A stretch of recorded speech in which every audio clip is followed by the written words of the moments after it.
औज़ुबिल्लाहिमिनश्शैतानिर्रजीम बिस्मिल्लाहिर्रहमानिर्रहीम।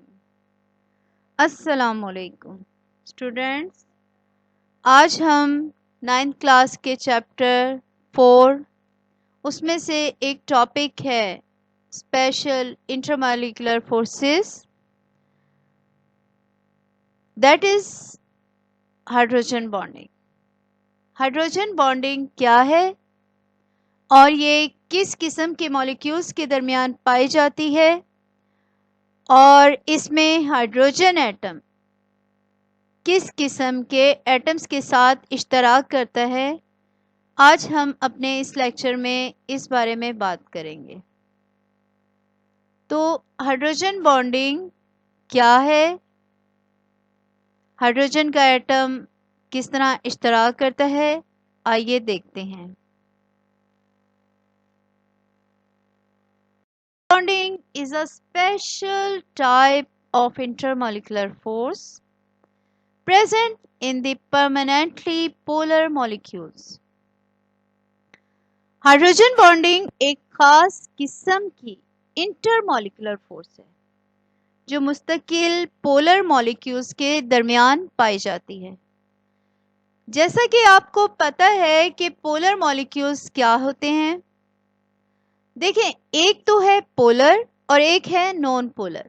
पोलर वो हैं जिन पर पॉजिटिव और नेगेटिव चार्जेस होते हैं, जबकि नॉन पोलर पर चार्जेस नहीं होते।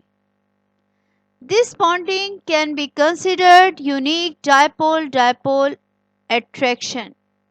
ये एक खास किस्म की डायपोल अट्रैक्शन है और ऐसे मॉलिक्यूल्स के दरमियान पाई जाती है जिसमें हाइड्रोजन एटम अपने से छोटे लेकिन बहुत ज़्यादा इलेक्ट्रोनेगेटिव एटम्स जिनके पास लोन पेयर हो इलेक्ट्रॉन्स का, उसके साथ इश्तराक करता है। अब यहाँ पर मैं एक चीज़ मेंशन करूँगी, इसको निमोनिक फॉर्म में कहते हैं NOF, nitrogen, oxygen and fluorine. Hydrogen का एटम अपने से छोटे लेकिन बहुत ज़्यादा इलेक्ट्रोनेगेटिविटी रखने वाले एटम्स के साथ इश्तराक करता है और इन एटम्स के पास इलेक्ट्रॉन्स का लोन पेयर होता है। अब ये बॉन्डिंग जब होती है तो हाइड्रोजन के एटम और दूसरे एटम जैसा कि ऑक्सीजन, फ्लोरीन और नाइट्रोजन, इनके दरमियान बॉन्डिंग इस कदर पोलर हो जाती है कि एक एटम पर पार्शियल पॉजिटिव चार्ज और एक एटम पर पार्शियल नेगेटिव चार्ज आ जाता है। आपको पता है कि पार्शियल पॉजिटिव और पार्शियल नेगेटिव चार्ज जो है कब कंस्ट्रक्ट होते हैं, कब बनते हैं, देखते हैं। फर्स्ट एग्जांपल है हमारे पास अमोनिया की। अमोनिया में क्या है कि एक नाइट्रोजन एटम 3 हाइड्रोजन एटम के साथ इश्तराक कर रहा है। नाइट्रोजन के पास लोन पेयर है इलेक्ट्रॉन्स का, जबकि हाइड्रोजन के वैलेंस शेल में सिर्फ एक ही इलेक्ट्रॉन होता है।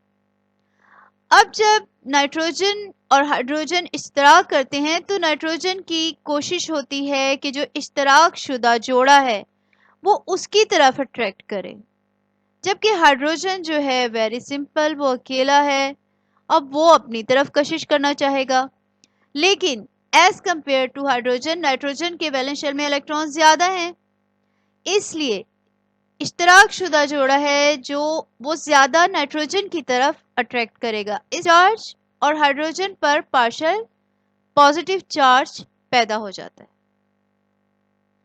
नाइट्रोजन और हाइड्रोजन के दरमियान जो इलेक्ट्रोनेगेटिविटी का फर्क है वो है 0.9। तो ये है जो है हाइड्रोजन बॉन्डिंग। अब इनके दरमियान जो हाइड्रोजन बॉन्डिंग है उसको हम डॉटेड लाइन से, यहाँ पे गैप आपको नजर आ रहा होगा, उससे शो करते हैं। नेक्स्ट एग्जांपल है वाटर की। अब वाटर में क्या होता है, हाइड्रोजन पर पार्शियल पॉजिटिव चार्ज और ऑक्सीजन पर पार्शियल नेगेटिव चार्ज आ जाता है। अब देखें, एक जो है जब पानी में ऑक्सीजन 2 हाइड्रोजन एटम के साथ रिएक्ट कर रहा है, फिर भी इसके पास जो है लोन पेयर रह जाते हैं। अब उस लोन पेयर की वजह से क्या होता है कि एक अट्रैक्शन की फोर्स क्रिएट हो जाती है, और उस अट्रैक्शन की फोर्स क्या है, वो एक मॉलिक्यूल से दूसरे मॉलिक्यूल को तकरीबन जोड़ के रखती है। लेकिन ये जो इंटरमॉलिक्यूलर फोर्सेस हैं वीक होती हैं। इन इंटरमॉलिक्यूलर फोर्सेस को हम डॉटेड लाइन से शो करते हैं। हाइड्रोजन और ऑक्सीजन के दरमियान इलेक्ट्रोनेगेटिविटी का जो फर्क है वो है 1.5। हाइड्रोजन की इलेक्ट्रोनेगेटिविटी बहुत कम है, ऑक्सीजन की बहुत ज़्यादा है। इस वजह से जो इश्तराक शुदा जोड़ा होता है उसका झुकाव होता है ऑक्सीजन की तरफ। ऑक्सीजन पर पार्शियल नेगेटिव चार्ज और हाइड्रोजन पर पार्शियल पॉजिटिव चार्ज आ जाता है। और एक मॉलिक्यूल से दूसरे मॉलिक्यूल के दरमियान जो इंटरमॉलिक्यूलर फोर्स है उसको डॉटेड लाइन से शो कर रहे हैं, that is hydrogen bonding. Third example है हमारे पास हाइड्रोजन फ्लोराइड की। हाइड्रोजन फ्लोराइड में भी हाइड्रोजन फ्लोरीन के दरमियान, फ्लोराइड के दरमियान जो स्ट्रेट लाइन है वो इंट्रामॉलिक्यूलर फोर्स को शो करी है, जबकि डॉटेड लाइन जो है वो इंटरमॉलिक्यूलर फोर्स को शो करी है, that is hydrogen bonding. Hydrogen पर पार्शियल पॉजिटिव चार्ज और फ्लोराइड पर पार्शियल नेगेटिव चार्ज पैदा हो जाता है।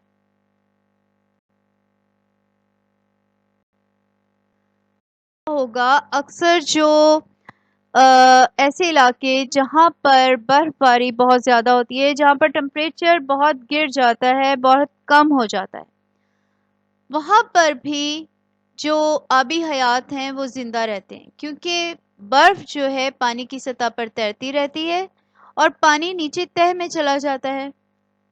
क्यों होता है ऐसे? Because of hydrogen bonding.